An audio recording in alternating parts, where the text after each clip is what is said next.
Your stories don't define you, but how you tell them will. Hi, I'm Sarah Elkins, your host and chief story maker at Elkins Consulting. I started this iteration of Elkins Consulting when I left my last W-2 job in July of 2018. I say this iteration because I've had a side hustle that has shifted since the beginning of my career and registered my business name here in Montana in 1999, just a few months after we moved here from Washington, D.C. Back then, my primary service was helping individuals at home and in their offices improve their functional use of their computers.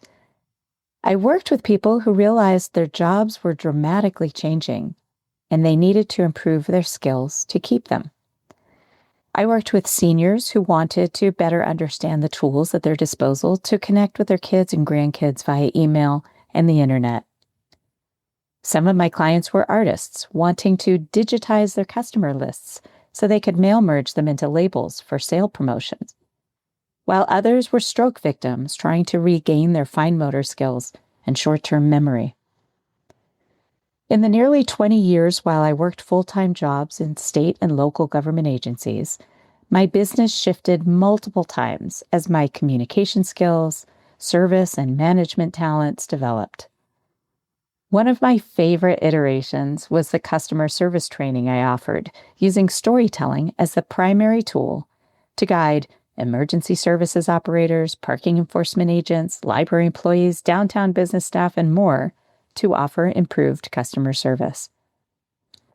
I started a book about my work, about the idea that if you want to receive good customer service, try being a good customer. The title was "The Smile is Free. Get what you want and have people love you for it." I never finished it, but I'm still toying with the idea. I just have to shout out to my dear friend Angie Fiscum a thank you for "The Smile is Free," part of that title. It was through this iteration that I discovered my niche in storytelling coaching. I might have been a little ahead of my time on this focus. It was almost impossible for business clients to understand the power of sharing personal stories. Heck, it's still a challenge, but more people are finally talking about it. When I left my last W-2 job, I had a few contracts to provide customer service and communication training, but realized toward the middle of the year that leaving my full-time job and starting a full-time business was a lot more challenging than I anticipated. In the fall, business development stalled. My many years of experience, plus my MBA, weren't enough to get my foot in the door. I felt like I needed another credential to move forward with my mission, which is to help people like their jobs again by reducing miscommunication and improving workplace engagement and satisfaction. I explored a lot of options and finally landed on going to an in-person Gallup StrengthsFinder training and becoming certified to use that tool as a foundation for my work with teams and individuals. My differentiator is how I integrate storytelling into StrengthsFinder and communication training. Your strengths are your stories. Because when you can tell the stories that demonstrate your natural talents, people recognize what you're great at and what really matters to you. Now I'm in the process of writing my second book, a follow-on from my first, published in 2020, Your Stories Don't Define You, How You Tell Them Will.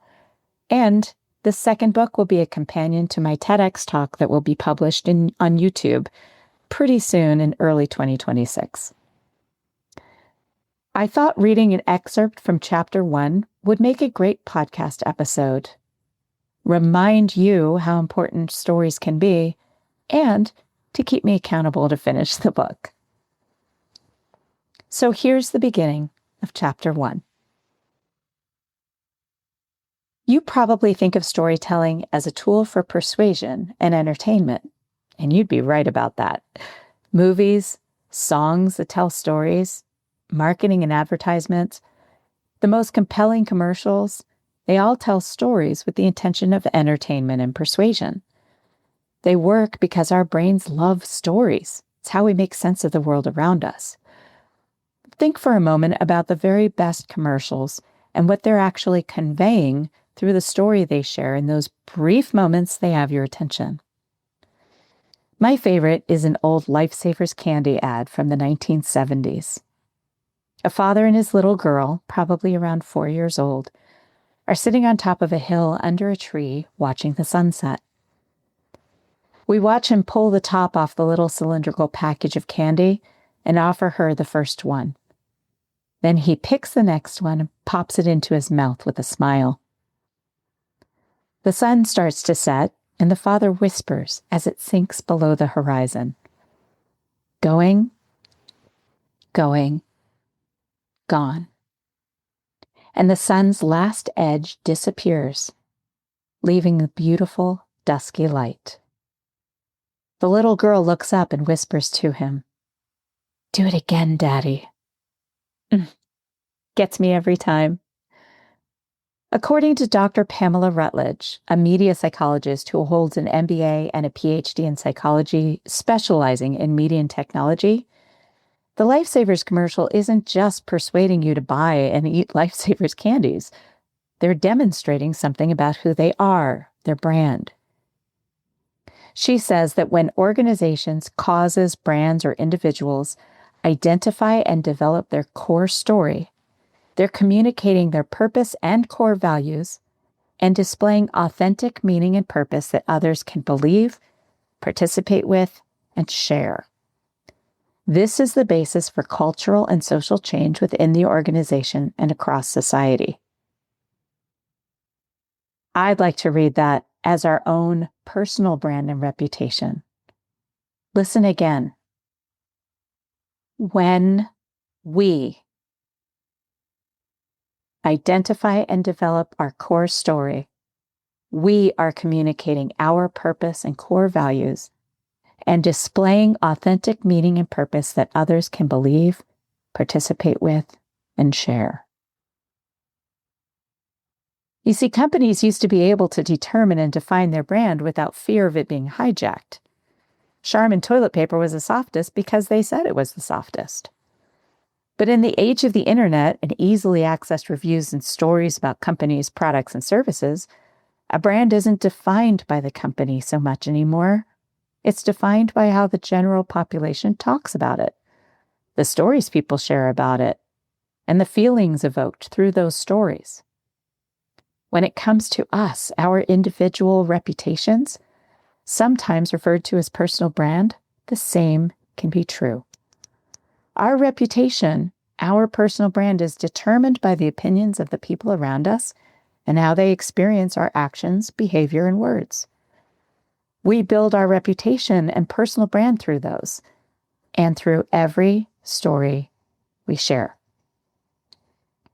Think of someone in your life who's great at sharing stories. What qualities have you learned about that person through the stories they share? What have you learned about what they're good at and what matters to them? Now turn this around. Have you met someone who shared an entertaining, epic story about a major accomplishment, a celebrity interaction, or an "I almost died" experience? Did you feel strongly connected to the person, awed by them? My local friends are highly aware of my work around storytelling, so when one of my friends introduced me to her boss, I wasn't surprised to hear her say, "Carl, tell her your screenplay story. Sarah, it's so cool." I listened as he truncated the story so it wouldn't dominate our time, observed his body language, and the way the other two people at the table listened to his story. Again, they had obviously heard it more than once. Every character in the story had a minor throwaway role, including himself. The story revolved around the action, the movements, not the people. His tone of voice, body language, and facial expressions lacked enthusiasm, almost as if the story was boring to him, which reminded me of when someone described humble bragging to me. I couldn't quite track the timeline, and I wasn't sure what he wanted me to know or remember about it. The story was entertaining. I enjoyed listening, and I learned a lot about him as he shared it. That's the thing about our stories. Even when we're not consciously aware of it, we learn a lot about each other. We learn it through the stories we share and the way we talk about ourselves and others. Now, there's a lot of evidence about how stories affect us and how they connect the teller with the audience. Bioengineering researchers at City College, New York, found that when we experience story together, our heartbeats can start to fluctuate in sync. In one experiment, they used sensors to measure heart rates and track fluctuations while people watched the movie The Lord of the Rings. It didn't matter whether the audience watched it together or separately. Their heart rates fluctuated at the same points of the movie, indicating a connection among them through the emotions elicited by the music, the dialogue, and the action. The research was done to assess whether physicians could use story as a tool to evaluate a comatose patient's connection to the world around them. But what they found is useful in many situations, including addressing loneliness, disconnect, and polarization. Paul Zak is another of the researchers who found that stories can release oxytocin and serotonin, the brain chemicals associated with care, connection, and empathy, and feelings of love and belonging. Friends, when we share stories with each other, we connect on a physiological level through our hearts and through our brains. And now more than ever, we need to connect. In 2023, the U.S. Surgeon General warned us of the epidemic of loneliness in this country. And according to Pew Research, a majority of Americans report feeling unhappier and more divided than most other countries about the state of their democracy.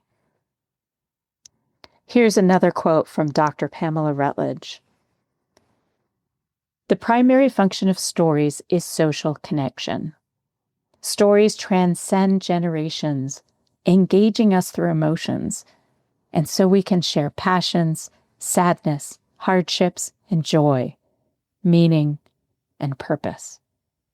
Stories provide a common ground that allow people to communicate, overcoming defenses and differences.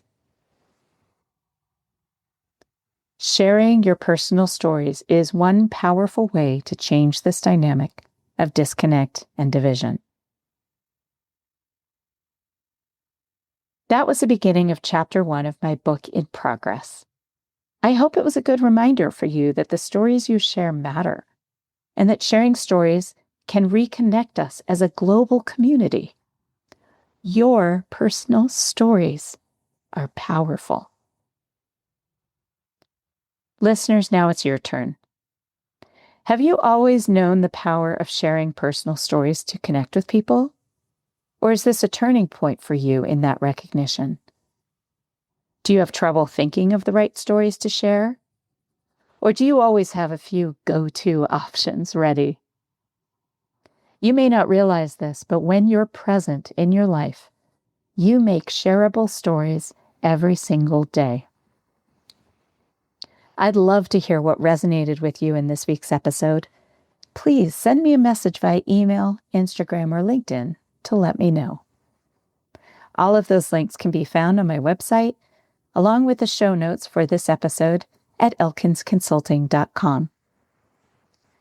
Thank you for listening to Your Stories Don't Define You, How You Tell Them Well. You're the reason it continues. Visit my website, elkinsconsulting.com, to enjoy a few video examples of my storytelling and music performances, and to sign up for periodic updates, including notification when my TEDx video is released. That's the time you must keep on trying. Smile, what's the use of crying? You'll find that life is still worthwhile if you just smile.